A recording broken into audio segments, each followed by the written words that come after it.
안녕하세요. 저는 2022년도 국가직 세무 합격자입니다. 저는 국어랑 영어는 조금 베이스가 있었기 때문에 특별하게 공부 방법이 있지는 않지만 우선 제가 공부한 내용을 설명을 드리고 저는 세무직인 만큼 세법과 회계에 중점을 두어서 과목별 공부 방법을 설명을 해드리겠습니다.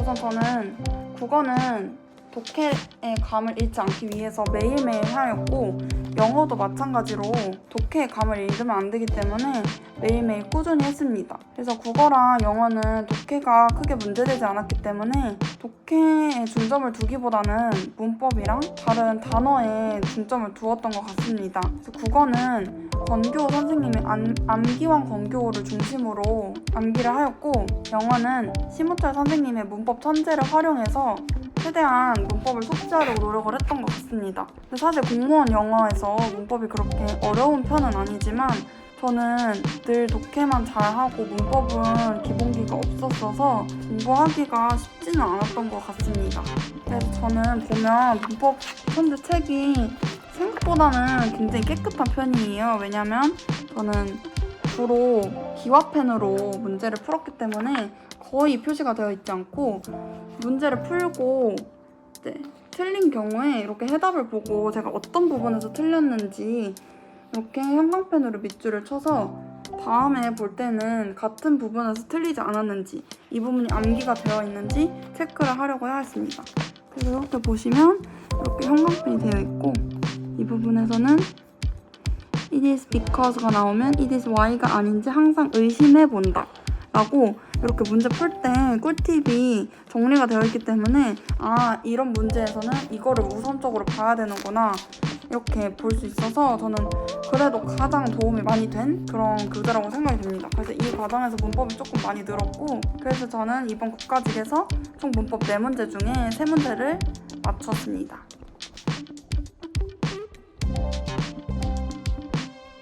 그리고 한국사는 기출이 중요하다는 말이 많았는데 저는 기출 볼 시간이 많이 없어서 플래너에도 이제 선생님이 기출을 빨리 보고 해독을 하라고 했는데 기출을 하나하나 꼼꼼히 보다 보니까 자꾸 시간이 지체되어서 정확하게 기출을 숙지하지 못했던 것 같아요. 그래서 저는 그 대신에 판서노트는 정말 손에 들고 다니면서 집에 갈 때 그리고 아침에 갈 때 늘 손에 들고 보는 것을 습관으로 들였습니다. 저는 이제 집에서 0823까지 가는 시간이 한 40분에서 50분 정도 걸렸기 때문에 한국사 판서노트 강의를 2배속으로 들으면 한 강의 정도는 들을 수 있었던 것 같습니다. 그래서 이제 판서노트 강의를 되게 많이 수강했고 후반부에 가면 갈수록 판서노트를 눈에 자주 익히려고 노력을 했습니다. 그래서 보면 안 외워지는 부분이나 좀 중요하게 외워야 되는 부분에는 이렇게 빨간 줄을 밑줄을 쳤고 조금 더 유의 깊게 봐야 되는 부분에는 이렇게 회색 밑줄을 쳤습니다. 그리고 선생님이 준비해 주시는 암기 팁이나 앞글자 따는 것은 이렇게 포스트잇으로 메모를 하였던 것 같습니다. 그리고 안 외워지거나 추가적인 내용은 이렇게 작은 메모지로 메모를 하면서 계속 보았던 것 같습니다.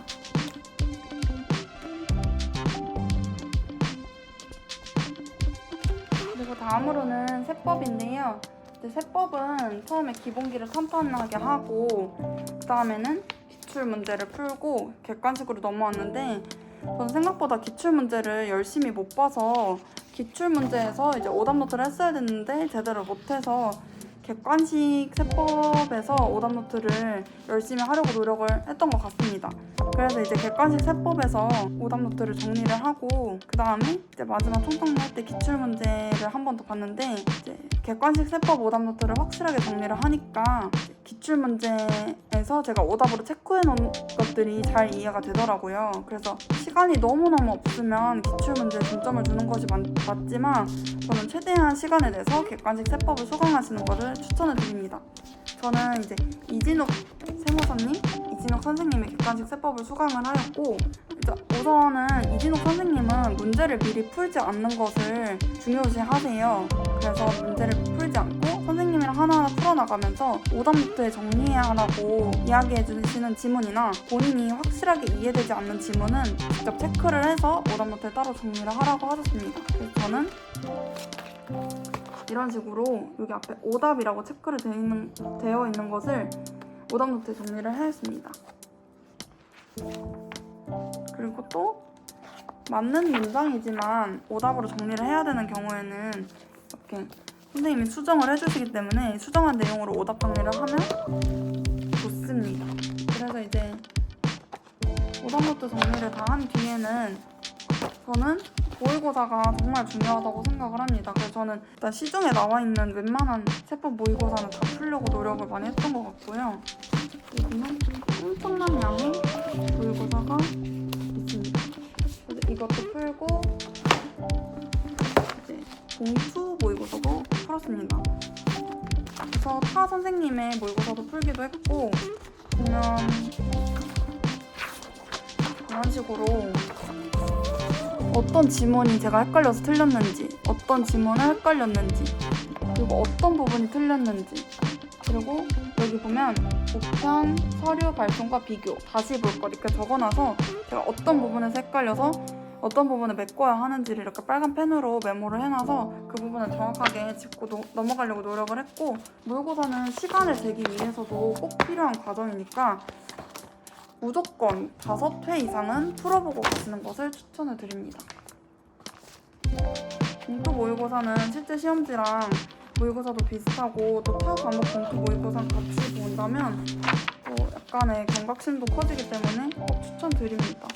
저는 처음에는 엄청 많이 틀렸고 이렇게 저는 제가 헷갈리는 지문에 무조건 모든 과목에 이렇게 헷갈리는 지문에 형광펜을 표시를 해놨어요. 그래서 마지막에 시험 바로 전날 이 봉투 모의고사를 처음부터 한 번씩 훑어보면서 이렇게 밑줄 친 형광펜 친 지문만 쭉 훑어보니까 시간도 굉장히 많이 절약되고 빠르게 볼 수 있었던 것 같습니다.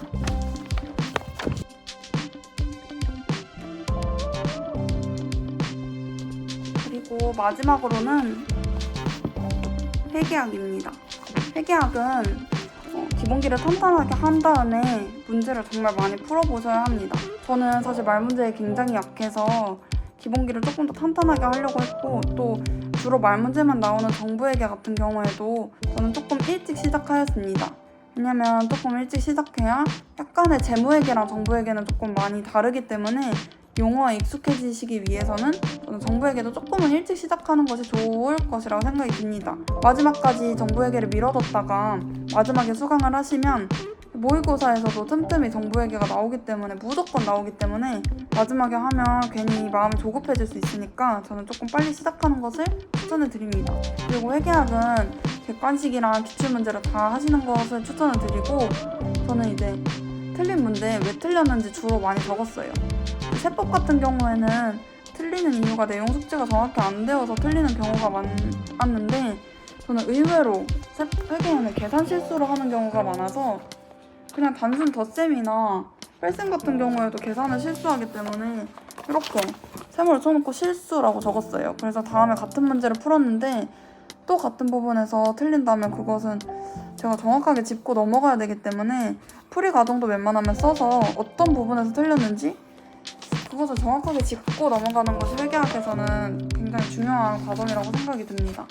회계는 특히 어떤 부분에서 틀렸는지, 계산을 실수했는지 아니면 어떤 부분을 빼먹었는지, 함정을 정확하게 파악하지 못했는지 아니면 문제를 똑바로 읽지 않아서 그랬는지 이런 부분을 잘 파악하시는 게 중요하고 특히 회계에서는 선급비용, 선수수익 이런 단어가 나오는데 선수수익은 이제 미리 받은 수익이어서 부채로 취급이 되고 또 미수수익은 아직 받지 않은 수익이기 때문에 자산으로 잡는데 이러한 용어가 생각보다 많이 헷갈려서 문제를 20분 내에 빠르게 풀다 보면 헷갈려서 부채를 자산으로 혹은 자산을 부채로 헷갈리는 경우가 있기 때문에 이러한 부분도 정확하게 체크를 해서 내가 어떤 식으로 문제에 접근을 할 건지 명확하게 만들어주는 것이 가장 중요하다고 생각합니다. 그래서 저는 이 모의고사도 다 풀었고 또 타 선생님 모의고사도 풀으려고 노력을 했습니다. 그리고 시험 직전에는 기출문제를 풀려고 하였습니다. 그래서 이 회계학 과목에도 저는 일관성 있게 제가 헷갈리는 말 문제에서는 헷갈리는 선지를 형광펜 쳐놓고 마지막에 쭉 훑어보고 갈 수 있도록 노력을 하였습니다. 이렇게 해서 저의 모든 공부법은 소개를 해드렸고, 제 공부법이 항상 맞다고 볼 수는 없지만 그래도 저는 제가 공부했던 것들이 나름대로 차근차근 쌓아가서 만들어진 결과물이라고 생각이 듭니다. 얼마든지 궁금한 내용 있으면 댓글로 달아주시거나 문의해주시면 친절하게 답변을 해드리겠습니다. 다들 차근차근 꾸준하게 준비하셔서 꼭 국세청에서 만날 수 있었으면 좋겠습니다. 다들 파이팅 하세요. 안녕.